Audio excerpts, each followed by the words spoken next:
देणार आहे।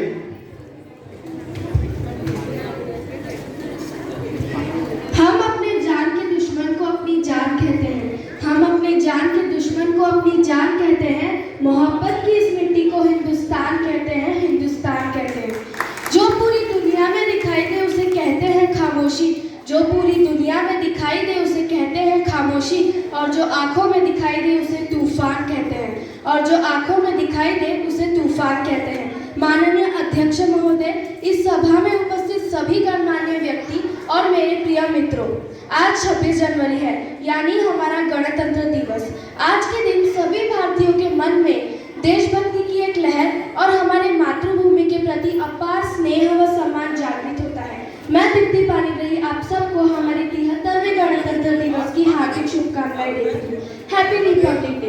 रिपब्लिक क्या है ये रिपब्लिक? आखिर गणतंत्र का अर्थ क्या है? रिपब्लिक यह वर्ड एक लैटिन वर्ड रेस पब्लिका से आया है, जिसका अर्थ होता है लोगों से संबंधित। यानी रिपब्लिक कुछ ऐसा है जो लोगों से संबंधित है। यानी रिपब्लिक कुछ ऐसा है कि जो लोगों से संबंधित है। और यदि हम इसका अर्थ हिंदी में देखें तो भी गण का अर्थ होता है लोग और तंत्र का अर्थ होता है सिस्टम। यानी सरल शब्दों में गणतंत्र का अर्थ है लोगों का सिस्टम।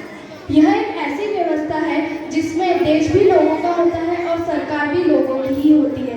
और इस सिस्टम को बहाल करने का जो सबसे बड़ा माध्यम होता है वो होता है लोकतंत्र यानी डेमोक्रेसी, जिसे कि अब्राहम लिंकन ने बड़े ही सरल शब्दों में बयान किया है कि लोकतंत्र यानी लोगों के लिए लोगों के द्वारा किया गया शासन। और हमें इस बात का गर्व है कि भारत दुनिया का सबसे बड़ा लोकतंत्र है।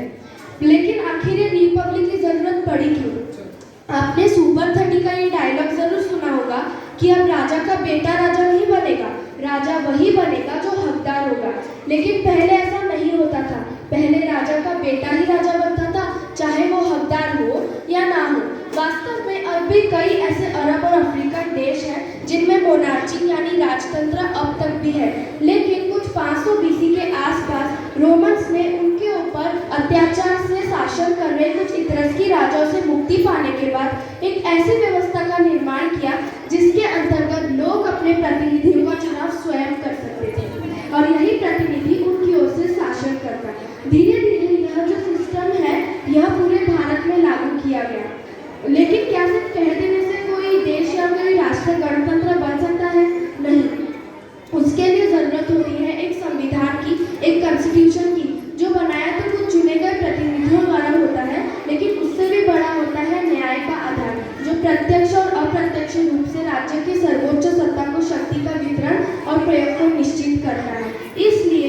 इसलिए 9 दिसंबर 1946 को हमारे स्वतंत्रता सभा की पहली बैठक हुई।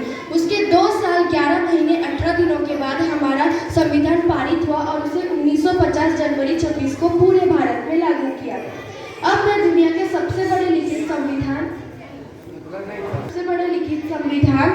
बनाने वाले डॉक्टर बाबा साहेब अम्बेडकर और उनकी पूरी टीम को अपने हृदय से नमन करती हूँ। 26 जनवरी पूरे देश का उत्सव है, गणतंत्र का उत्सव है। यह पूरे भारत में हर्ष और उल्लास के साथ मनाया जाता है। यह अवसर है हमारे स्वतंत्रता सेनानियों को याद करने का। मंगल पांडे, लक्ष्मीबाई, भगत सिंह, इनका तिलक करने का। महात्मा गांधी, नेताजी सुभाष चंद्र बोस, लाल बाल पाल, इनका नमन करने का। यह अवसर दुनिया के लिए, हमारे देश के लिए हंसते हंसते अपनी जान गंवाने वाले सिपाहियों को वंदन करने का है। यह अवसर है फख्र महसूस करने का कि इतने तमाम विविधताओं के बाद भी भारत दुनिया का सबसे बड़ा लोकतंत्र व गणतंत्र है। यह अवसर है सिरा तान के खड़े होने का और जन गण मन गान करने का। तीन रंग का नहीं वस्त्र ये ध्वज देश का शान है, सारे भारतीयों के दिलों का स्वाभिमान है। यही है गंगा, यही है हिमालय, यही हिंद की जान है। और 3 रंग में रंगा हुआ ये अपना हिंदुस्तान है, भाई ये अपना हिंदुस्तान है। हमारे प्रथम राष्ट्रपति श्री राजेंद्र प्रसाद जी ने कहा था कि हमने अपने प्रथम संविधान और संघ में ही अपने पूर्ण अधिकार को प्राप्त किया है। और यही संविधान हमारे लोगों के कल्याण की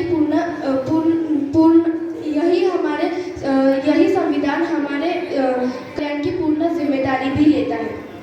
लेकिन मुझे ये कहते हुए बड़ा ही दुख हो रहा है कि स्वतंत्रता के इतने सालों बाद भी हमें भ्रष्टाचार, गरीबी, इन सब परेशानियों से गुजरना पड़ रहा है। लेकिन अब वक्त आ गया है कि हम इन सब बुराइयों को अपने देश से बाहर निकाल फेंकें। जिस तरह हमारे स्वतंत्रता सेनानियों ने अंग्रेज़ों को हमारे देश से बाहर निकाल फेंका था। हमें हमारे देश को एक सफल, विकसित और स्वच्छ देश बनाना होगा। हमें हमारे देश में से असमानता, गरीबी, इन सब चीज़ों को अच्छे से समझना होगा और इनका हल निकालना होगा। हमारा राष्ट्र निर्माण तब होगा जब हम एकजुट होकर काम करेंगे, क्योंकि यह हमारी जिम्मेदारी नहीं है कि हम अपने राष्ट्र को आगे लेके जाएं, क्योंकि यह हमारे देश की जिम्मेदारी नहीं है कि वो हमें आगे लेके जाए। यह हमारी जिम्मेदारी है कि हम अपने देश को आगे लेके जाए, अपने वतन को आगे लेके जाए, अपने राष्ट्र को आगे लेके जाए। अंत में मैं बस इतना ही कहना चाहूँगी, मेरा हिंदुस्तान महान था, महान है, महान रहेगा। मेरा हिंदुस्तान महान था, महान है, महान रहेगा। जब तक रहेगा हौसला दिलों में बुलंद, तो एक दिन पाकिस्तान भी जय हिंद कहेगा। सिर्फ पाकिस्तान ही क्यों, सारा जहां जय हिंद कहेगा, क्योंकि सारे जहां से अच्छा हिंदोस्तान हमारा, सारे जहां से अच्छा हिंदोस्तान हमारा। हम बुलबुलें हैं इसकी ये गुलिस्तान हमारा।